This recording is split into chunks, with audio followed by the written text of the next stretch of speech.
Halo teman-teman, jadi hari ini kami dari kelompok 4 kelas 10E akan mempresentasikan tentang hasil dari analisis proyek kami menggunakan Google Colab.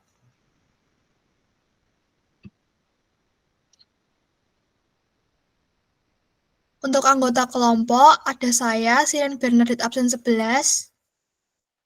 Saya Elis dari absen 2. Saya Cipta Haniel Tarigan, absen 19. Dan saya Valencia Ego Grisabel, absen 34.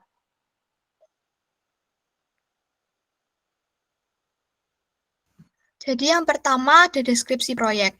Proyek analisis data Google Colab yang kami kerjakan kali ini adalah analisis tentang timbunan sampah dari kota dan kabupaten di berbagai provinsi pada tahun 2020 sampai 2021 dengan 6 informasi yang akan kami peroleh dari analisis ini. Informasi tersebut meliputi jumlah total timbunan sampah tahunan di setiap provinsi. Yang kedua ada rata-rata total timbunan sampah tahunan.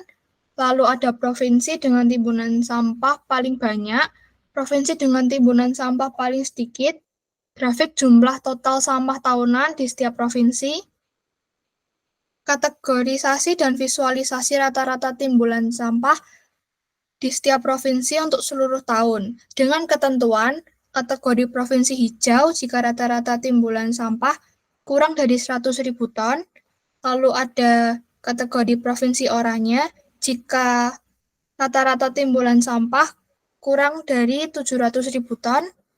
Yang terakhir ada kategori provinsi merah jika rata-rata timbunan sampah lebih dari 700.000 ton. Untuk data yang kami dapatkan, analisis proyek ini adalah data timbunan sampah dari link berikut.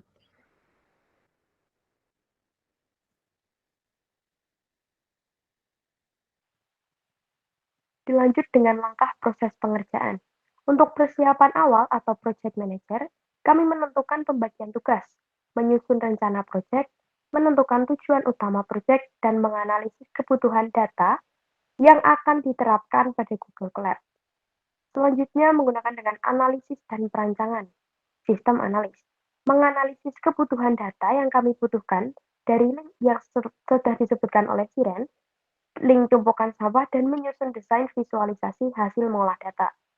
Penerapan atau programmer. Mengaplikasikan data tumpukan sampah berupa grafis dengan kode program yang dibutuhkan.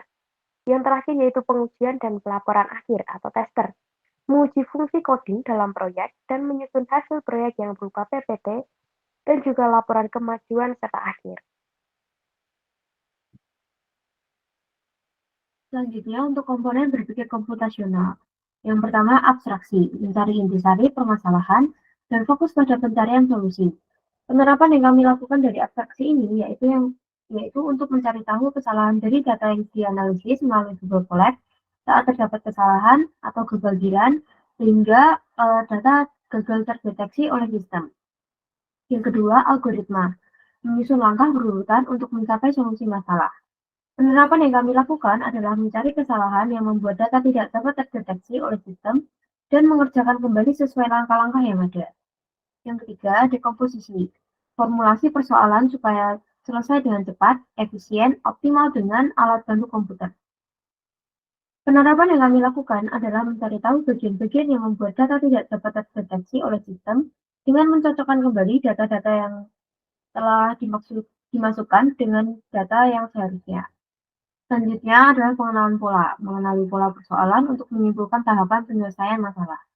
Penerapan yang kami lakukan adalah membedakan bagian atau data-data mana yang salah dan mana yang benar untuk mencari tahu bagian yang membuat data gagal terdeteksi oleh sistem.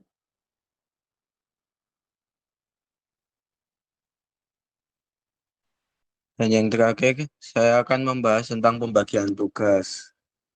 Pembagian tugas dari Elis sendiri adalah sebagai project manager.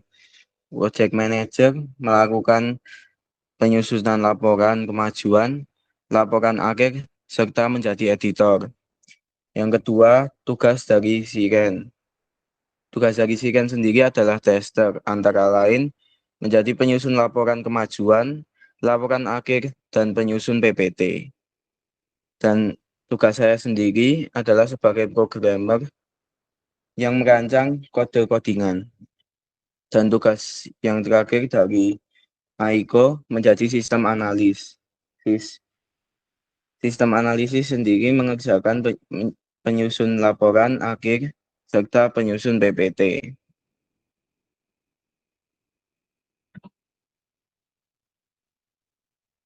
Sekian presentasi dari kami. Terima kasih.